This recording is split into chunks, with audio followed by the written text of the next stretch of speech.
स्वागत है हमारे YouTube चैनल स्वास्तिक परिवार में। भक्तों, आज के इस वीडियो में हम सुनेंगे गुरुवार की कथा। तो चलिए शुरू करते हैं। भारतवर्ष में एक प्रतापी और दानी राजा राज्य करता था। वो नित्य गरीबों और ब्राह्मणों की सहायता करता था। ये बात उसकी रानी को अच्छी नहीं लगती थी। वो ना ही गरीबों को दान देती, ना ही भगवान का पूजन करती थी, और राजा को भी दान देने से मना किया करती थी। एक दिन राजा शिकार खेलने वन को गए हुए थे, तो रानी महल में अकेली थी। उसी समय बृहस्पति देव साधु वेश में राजा के महल में भिक्षा लेने के लिए गए और भिक्षा मांगी। तो रानी ने भिक्षा देने से इनकार कर दिया और कहा, हे साधु महाराज, मैं तो दान पुण्य से तंग आ गई हूँ। मेरा पति सारा धन लुटाते रहते हैं। मेरी इच्छा है कि हमारा धन नष्ट हो जाए, फिर न रहेगा बांस, न बजेगी बांसुरी। साधु ने कहा, देवी, तुम तो बड़ी विचित्र हो। धन संतान तो सभी चाहते हैं, पुत्र और लक्ष्मी तो पापी के घर भी होने चाहिए। यदि तुम्हारे पास अधिक धन है तो भूखों को भोजन दो, प्यासों के लिए प्याऊ बनवाओ, मुसाफिरों के लिए धर्मशालाएं खुलवाओ। जो निर्धन अपनी कुंवारी कन्याओं का विवाह नहीं कर सकते, उनका विवाह करा दो। ऐसे और कई काम हैं जिनके करने से तुम्हारा यश लोक और परलोक में फैलेगा। परंतु रानी पर उपदेश का कोई प्रभाव नहीं पड़ा। वह बोली, महाराज, आप मुझे कुछ न समझाएं। मैं ऐसा धन नहीं चाहती जो हर जगह बांटती फिरूं। साधु ने उत्तर दिया, यदि तुम्हारी ऐसी इच्छा है तो तथास्तु। तुम ऐसा करना कि बृहस्पतिवार को घर लेपकर पीली मिट्टी से अपना सिर धोकर स्नान करना, भट्टी चढ़ाकर कपड़े धोना। ऐसा करने से आपका सारा धन नष्ट हो जाएगा। इतना कहकर वो साधु महाराज वहां से आलोक हो गए। और साधु के अनुसार कही बातों को पूरा करते हुए रानी को केवल 3 बृहस्पतिवार ही बीते थे कि उसकी समस्त धन संपत्ति नष्ट हो गई। भोजन के लिए राजा का परिवार तरसने लगा। तब एक दिन राजा ने रानी से बोला कि, हे रानी, तुम यहीं रहो। मैं दूसरे देश को जाता हूं क्योंकि यहाँ पर सभी लोग मुझे जानते हैं, इसलिए मैं कोई छोटा कार्य नहीं कर सकता। ऐसा कहकर राजा परदेश चला गया। वहां वो जंगल से लकड़ी काट कर लाता और शहर में बेचता था। इस तरह वह अपना जीवन व्यतीत करने लगा। इधर राजा के परदेश जाते ही रानी और दासी दुखी रहने लगी। एक बार जब रानी और दासी को 7 दिन तक बिना भोजन के रहना पड़ा, तो रानी ने अपनी दासी से कहा, हे दासी, पास ही के नगर में मेरी बहन रहती है। वह बड़ी धनवान है। तू उसके पास जा और कुछ लेकर आ, ताकि थोड़ा बहुत गुजार बसर हो सके। दासी रानी की बहन के पास गई। उस दिन गुरुवार था और रानी की बहन उस समय बृहस्पतिवार व्रत की कथा सुन रही थी। दासी ने रानी की बहन को अपनी रानी का संदेश दिया, लेकिन रानी की बड़ी बहन ने कोई उत्तर नहीं दिया। जब दासी को रानी की बहन से कोई उत्तर नहीं मिला तो वो बहुत दुखी हुई और उसे क्रोध भी आया। दासी ने वापस आकर रानी को सारी बात बता दी। सुनकर रानी ने अपने भाग्य को कोसा। उधर रानी की बहन ने सोचा कि मेरी बहन की दासी आई थी, परंतु मैं उससे नहीं बोली, इससे वो बहुत दुखी हुई होगी। कथा सुनकर और पूजन समाप्त करके वह अपनी बहन के घर आई और कहने लगी, हे बहन, मैं बृहस्पतिवार का व्रत कर रही थी। तुम्हारी दासी मेरे घर आई थी, परंतु जब तक कथा होती है तब तक न तो उठते हैं और न ही बोलते हैं, इसलिए मैं नहीं बोली। कहो, दासी क्यों गई थी? रानी बोली, बहन, तुमसे क्या छिपाऊं? हमारे घर में खाने तक को अनाज नहीं था। ऐसा कहते कहते रानी की आंखें भर आईं। उसने दासी समेत पिछले 7 दिनों से भूखे रहने तक की बात अपनी बहन को विस्तारपूर्वक सुना दी। रानी की बहन बोली, देखो बहन, भगवान बृहस्पति सबकी मनोकामना को पूर्ण करते हैं। देखो, शायद तुम्हारे घर में अनाज रखा हो। पहले तो रानी को विश्वास नहीं हुआ, पर बहन के आग्रह करने पर उसने अपनी दासी को अंदर भेजा तो उसे सचमुच अनाज से भरा एक घड़ा मिल गया। ये देखकर दासी को बड़ी हैरानी हुई। दासी रानी से कहने लगी, हे रानी, जब हमको भोजन नहीं मिलता तो हम व्रत ही तो करते हैं, इसलिए क्यों न इनसे व्रत और कथा की विधि पूछ ली जाए, ताकि हम भी व्रत कर सकें। तब रानी ने अपनी बहन से बृहस्पतिवार व्रत के बारे में पूछा। उसकी बहन ने बताया, बृहस्पतिवार के व्रत में चने की दाल और मुनक्का से विष्णु भगवान का केले की जड़ में पूजन करें तथा दीपक जलाएं। व्रत कथा सुने और पीला भोजन ही करें, इससे बृहस्पति देव प्रसन्न होते हैं। और व्रत और पूजन विधि बताकर रानी की बहन अपने घर को लौट गई। 7 दिन के बाद जब गुरुवार आया तो रानी और दासी ने व्रत रखा। घुड़साल में जाकर चना और गुड़ लेकर आई। फिर उससे केले की जड़ तथा विष्णु भगवान का पूजन किया। अब पीला भोजन कहाँ से आए, इस बात को लेकर दोनों बहुत दुखी थी, क्योंकि उन्होंने व्रत रखा था, इसलिए बृहस्पति देव उनसे प्रसन्न थे। इसलिए वे एक साधारण व्यक्ति का रूप धारण करके 2 थालों में सुंदर पीला भोजन दासी को दे गए। भोजन पाकर दासी बहुत प्रसन्न हुई और फिर रानी के साथ मिलकर भोजन ग्रहण किया। उसके बाद वे सभी गुरुवार को व्रत और पूजन करने लगी। बृहस्पति भगवान की कृपा से उनके पास फिर से धन संपत्ति आ गई, परंतु रानी फिर से पहले की तरह आलस्य करने लगी। तब दासी बोली, देखो रानी, तुम पहले भी इस प्रकार आलस्य करती थी, तुम्हें धन रखने में कष्ट होता था, इस कारण सभी धन नष्ट हो गया, और अब जब भगवान बृहस्पति की कृपा से धन मिला है तो तुम्हें फिर से आलस्य होता है।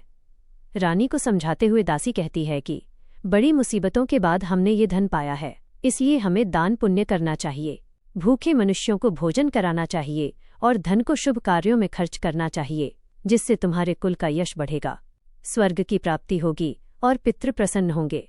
दासी की बात मानकर रानी अपना धन शुभ कार्यों में खर्च करने लगी, जिससे पूरे नगर में उसका यश फैलने लगा। उधर एक दिन राजा दुखी होकर जंगल में एक पेड़ के नीचे आसन जमाकर बैठ गया। वह अपनी दशा को याद करके व्याकुल होने लगा। बृहस्पतिवार का दिन था। एकाएक उसने देखा कि निर्जन वन में एक साधु प्रकट हुए। वह साधु वेश में स्वयं बृहस्पति देवता थे। लकड़हारे के सामने आकर बोले, हे लकड़हारे, इस सुनसान जंगल में तू इतना चिंतामग्न क्यों बैठा है? लकड़हारे ने दोनों हाथ जोड़कर प्रणाम किया और उत्तर दिया, महात्मा जी, आप सब कुछ जानते हैं, मैं क्या कहूँ। यह कहकर रोने लगा और साधु को अपनी आत्मकथा सुनाई। महात्मा जी ने कहा, तुम्हारी स्त्री ने बृहस्पतिवार के दिन बृहस्पति भगवान का निरादर किया है, जिसके कारण रुष्ट होकर उन्होंने तुम्हारी यह दशा कर दी। अब तुम चिंता को दूर करके मेरे कहने पर चलो तो तुम्हारे सब कष्ट दूर हो जाएंगे और भगवान पहले से भी अधिक संपत्ति देंगे। तुम बृहस्पतिवार के दिन कथा किया करो। 2 पैसे के चने मुनक्का लाकर उसका प्रसाद बनाओ और शुद्ध जल से लोटे में शक्कर मिलाकर अमृत तैयार करो। कथा के पश्चात अपने सारे परिवार और सुनने वाले प्रेमियों में अमृत व प्रसाद को बांटकर खुद भी ग्रहण करो। ऐसा करने से भगवान तुम्हारी सब मनोकामनाएं पूरी करेंगे। साधु के ऐसे वचन सुनकर लकड़हारा बोला, हे प्रभु, मुझे लकड़ी बेचकर इतना पैसा नहीं मिलता जिससे भोजन के उपरांत कुछ बचा सकूं। मैंने रात्रि में अपनी स्त्री को व्याकुल देखा है। मेरे पास कुछ भी नहीं जिससे मैं उसकी खबर मंगा सकूं। और फिर मैं बृहस्पति देव की क्या कहानी सुनूं? मुझको तो कुछ भी मालूम नहीं है। साधु ने कहा, हे लकड़हारे, तुम किसी बात की चिंता मत करो। बृहस्पतिवार के दिन तुम रोजाना की तरह लकड़ियां लेकर शहर को जाओ। तुमको रोज से दुगना धन प्राप्त होगा, जिससे तुम भली भांति भोजन कर लोगे और बृहस्पति देव की पूजा का सामान भी आ जाएगा। बृहस्पति देव की कथा इस प्रकार है, सुनो। प्राचीन काल में एक ब्राह्मण रहता था। वह बहुत निर्धन था। उसकी कोई संतान नहीं थी। उसकी स्त्री बहुत मलिनता के साथ रहती थी। वह स्नान नहीं करती, किसी देवता का पूजन नहीं करती। इससे ब्राह्मण देवता बड़े दुखी थे।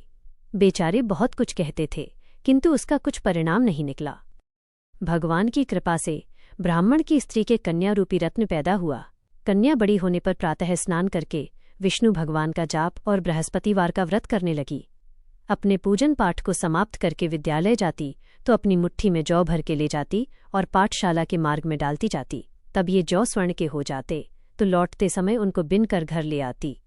एक दिन वो बालिका सूप में उस सोने की जौ को फटक कर साफ कर रही थी कि उसके पिता ने देख लिया और कहा, हे बेटी, सोने की जौ के लिए सोने का सूप होना चाहिए।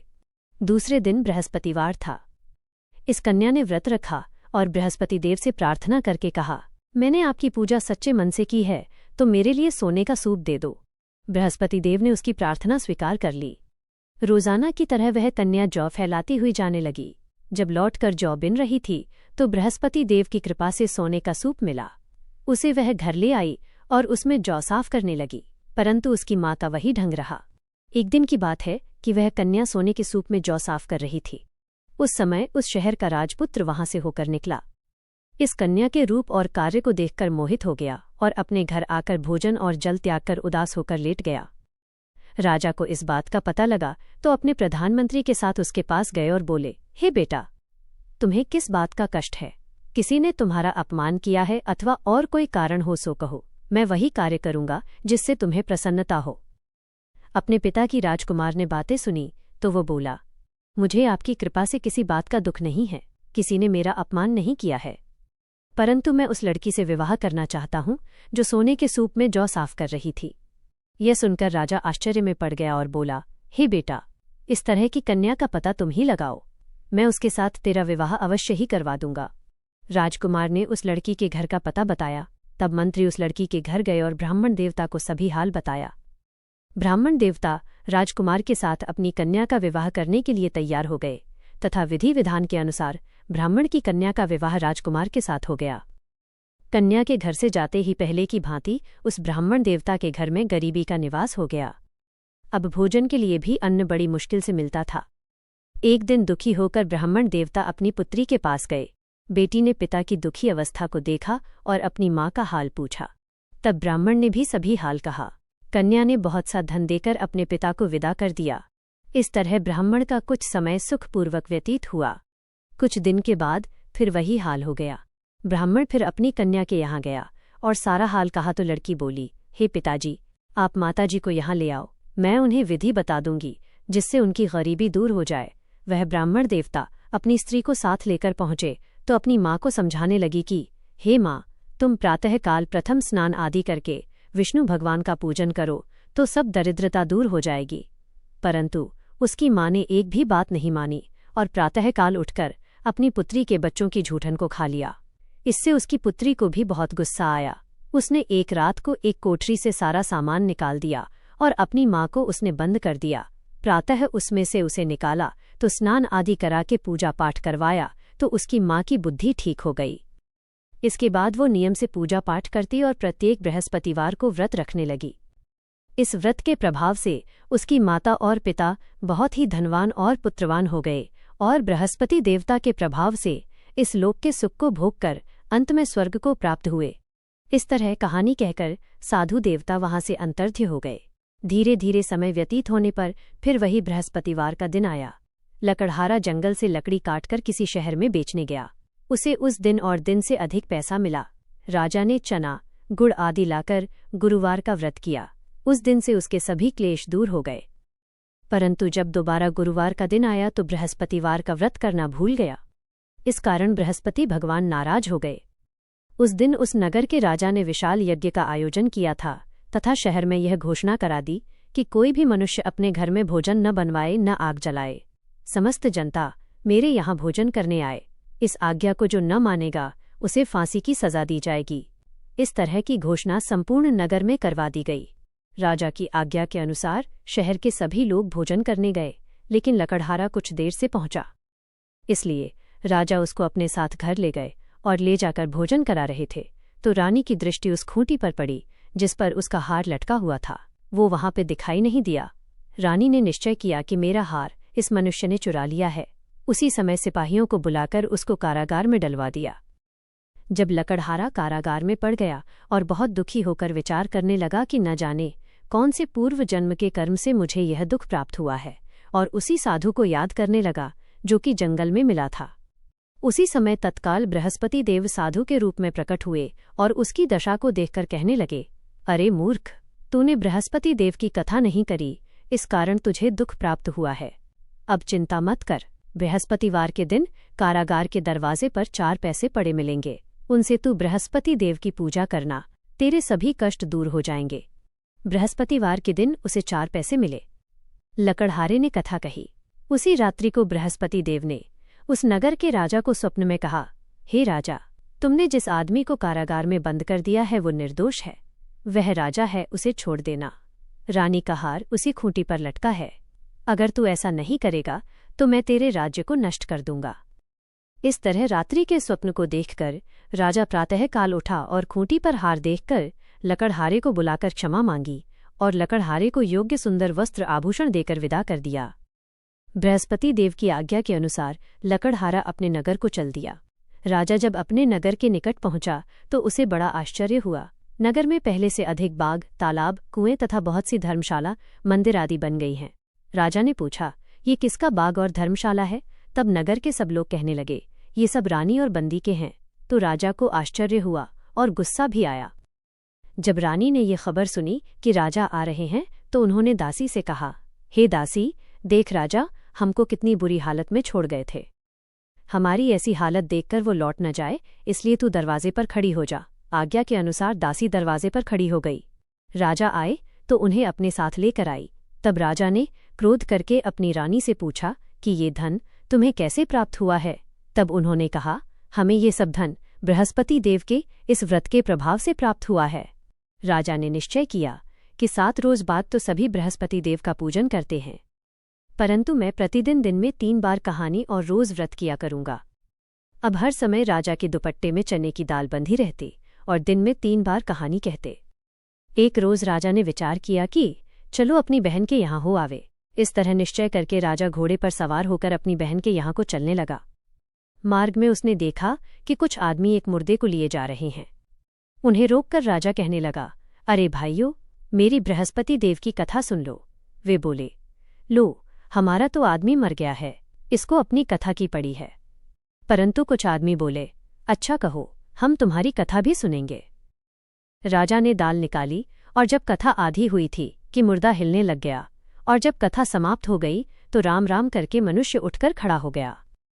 आगे मार्ग में उसे किसान खेत में हल चलाता मिला तो राजा ने उसे देखकर बोला, अरे भैया, तुम मेरी बृहस्पतिवार की कथा सुन लो।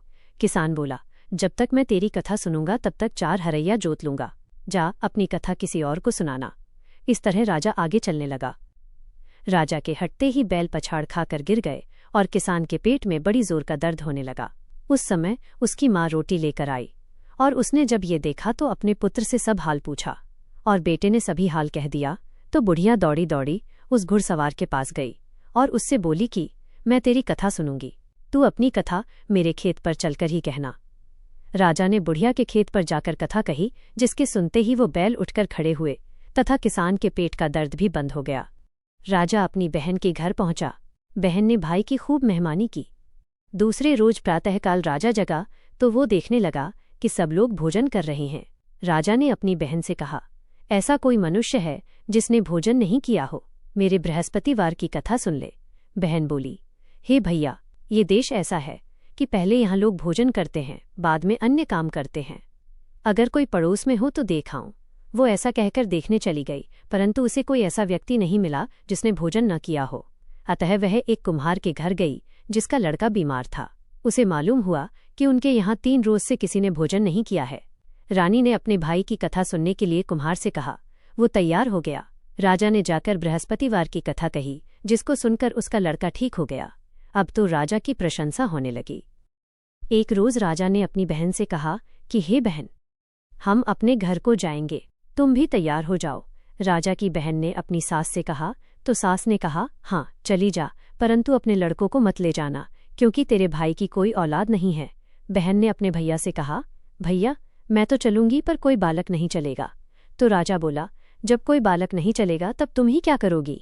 बड़े दुखी मन से राजा अपने नगर को लौट आया। राजा ने अपनी रानी से कहा, हम निर्वंशी हैं, हमारा मुंह देखने का धर्म नहीं है और कुछ भोजन आदि नहीं किया है।